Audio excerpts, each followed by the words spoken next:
Okay, here we go. Ready? After 5 years of love, this song's just not enough. So I decide that I won't be denied, and I'm singing in the buff, in the buff, in the buff. Girl, it ain't so tough. In the buff, in the buff. Girl, it ain't so tough. Do it in the buff. Yes, the final song of this trilogy. And I messed up a little bit. So we got Road Trip Beer Pong. Here at the disc. Yes, so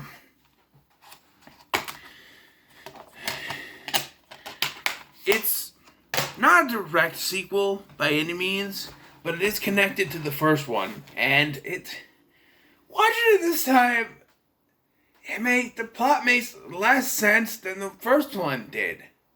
Because at least in the first one, when Josh was going to cheat on his girlfriend, he thought she was blowing him off.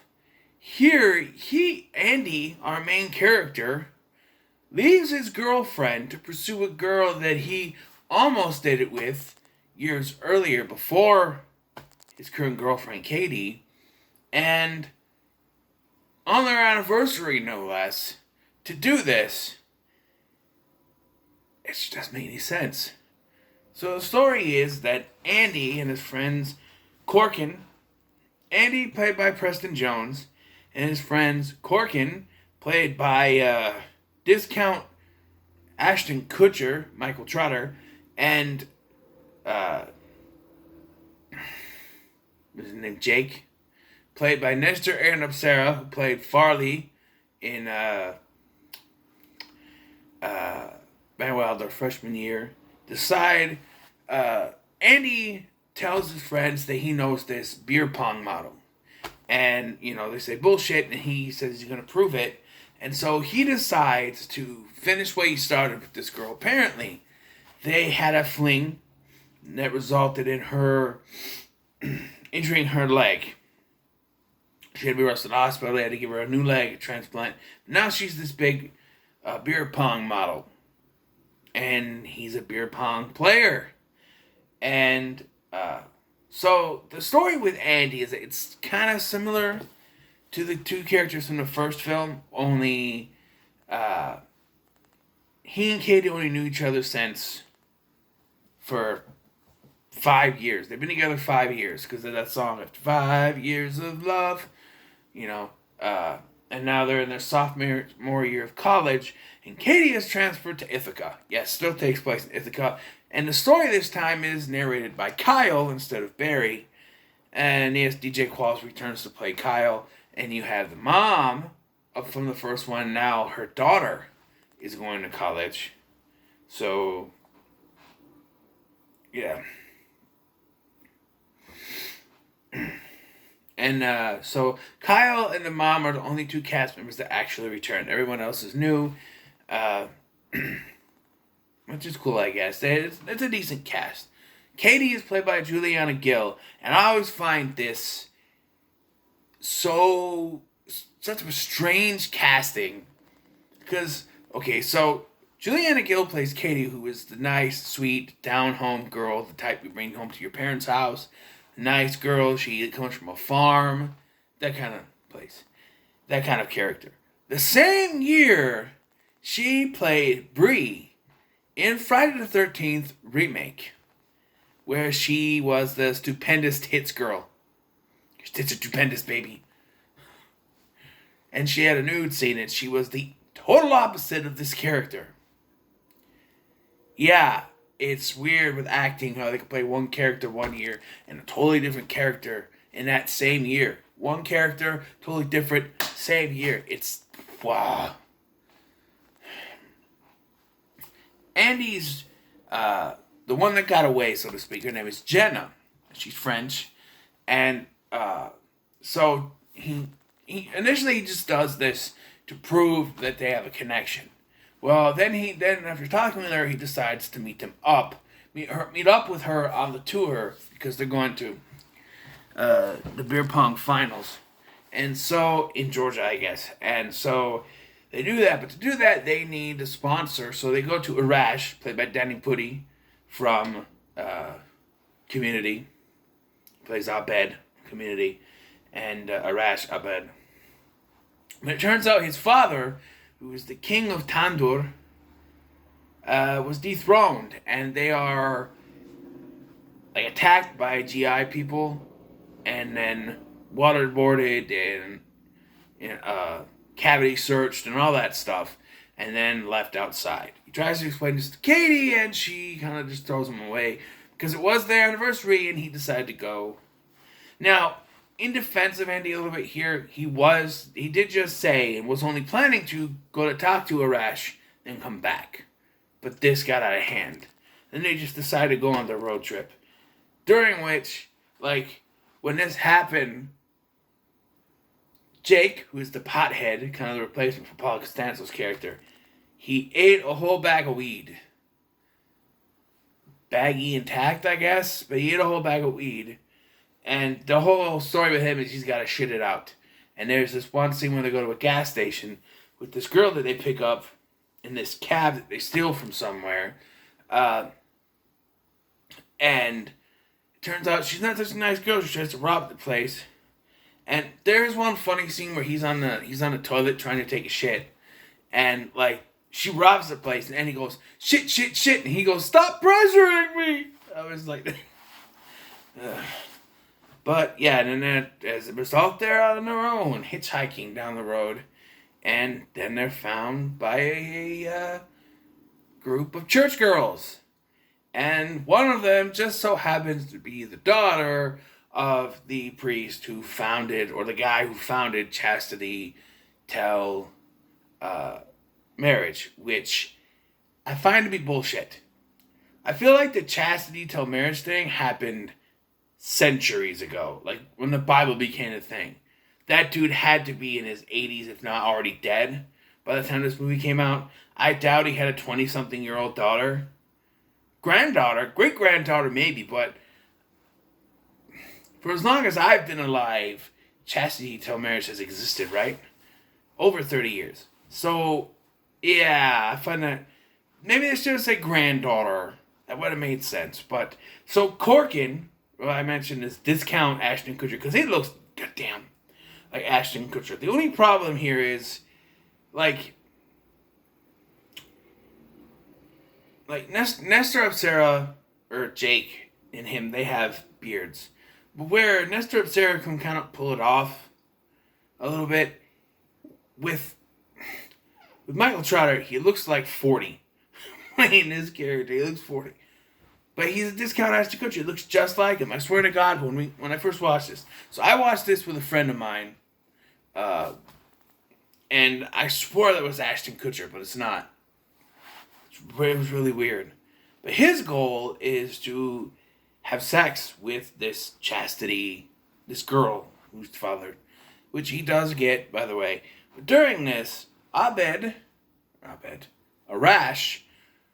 gets on this, one of those phone hotlines and or whatever the like an OnStar type thing, and he, luckily for him, connects to a woman from Tandur, and they start to have this over the phone sex. While there's people there sleeping, and Corkin's trying to take the chick's bra off this whole time, and while doing so, not only does he arrive, so to speak, in his pants, but he hits a bore. And it is kind of funny that after that, she just like fixes her composure and goes, so I see you've had an accident. And so Corkin's plan is to stop at Katie's mom's house. Where we meet Katie's mom, who has a connection, who connects with Arash, and too much that we have like a thing at the end. But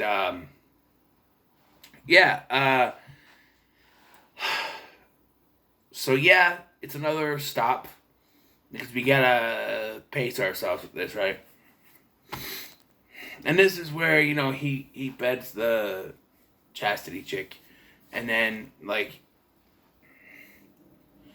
this is where he finds out. So in the buff song, I say at the beginning of this is one of a late anniversary present to Katie, which he sends just before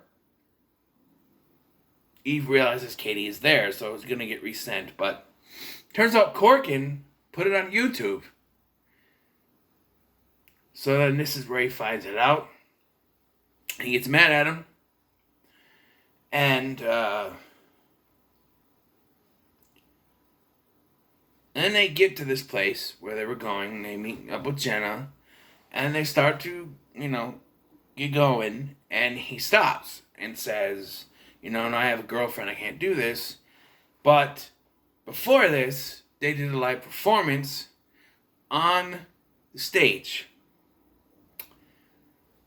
Of in the buff, and he takes his shirt off or whatever, and he's in his boxers or whatever. But he's on there, like you can tell. I mean, it's in broad daylight. You can tell that someone's filming this stuff, and he's like making out with her, kissing her on the stage, Jenna, and it's just like, dude, it's 2009. By now we were heavily in the age of doing that. But yeah, and of course it gets on the internet and. But I find this very fucking stupid. It was announced that he was going to sing the song. But all they recorded was just the end of the song. Come on. That's bullshit. You hear an announcement, oh, hey, we're going to sing, he's going to sing a song in the buff. You get your phone out, you start recording right away. How do you just get the end? Because it's convenient so she can see the kiss. That's it. Bullshit. So, they get to the finals. He says no, and Jenna basically, says, fuck you, stuff like that, because she sees that and she gets pissed at him. And so it's time for the finals. They're doing these tournament-style stuff, and it's down to Razor and Jabba. And Razor, to me, looks like a discount Heath Slater. I'm one man band! When he had long hair. But, yeah. So, before I continue with this, I need to tell you about something that happened earlier. During the first beer pong game that we see in the movie, Corkin is telling Katie all about the tricks and stuff. And one of them is called You the Man. And you call it when someone's holding a cup in their hand, you say, You the man, Andy. Something like that. And he bops it in the cup that they're holding. That's an automatic win. So we get to this, and so they find weed, and he shits out the weed, and it's kind of funny. There's a turd in a baggie, but that baggie would dissolve. Your bodily juices would do that, but anyway. They get the finals between these two, and they're losing royally because they run out of weed, so Jake can't play right, and he was drinking beer. Jake passes out, which means that they're fucked because... and at this point, Katie has shown up and says she just wants to be his hometown girl.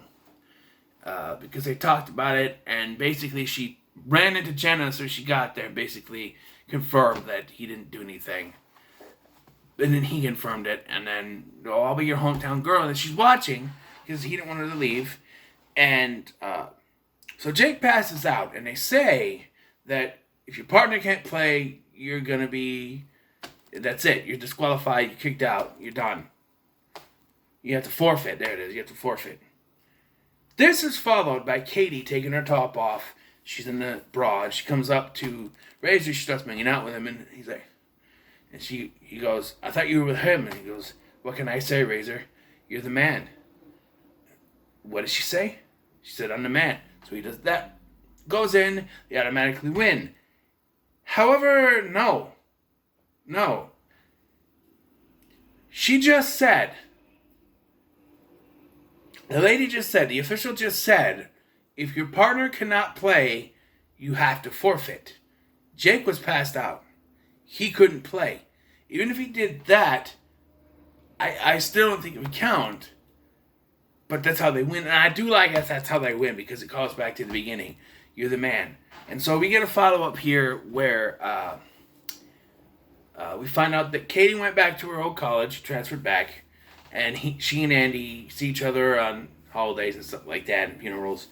Corgan got with this girl, the chastity girl, and there was a thing at the beginning where he talks about that anyone at Hagen Hall is gonna get like concentrated urine and feces poured on them, and so I guess this happens to him.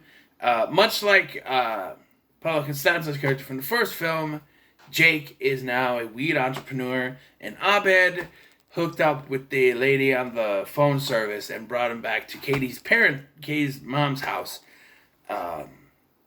And Kyle remains Ithaca, a faithful Pouzet, which stands for something else, but it's not what you think either. Also, through this film, there's a lot more cutting back to Kyle and Ithaca, too. There's been kind of a competition with the mom and the daughter flirting with Kyle. During the film, though, there is a mention of Katie's roommate bringing her to a LUGS meeting, which is lesbians until graduation. And so they've both been flirting with Kyle, and the daughter says to Kyle, "Did you know where there's LUGS meet up?"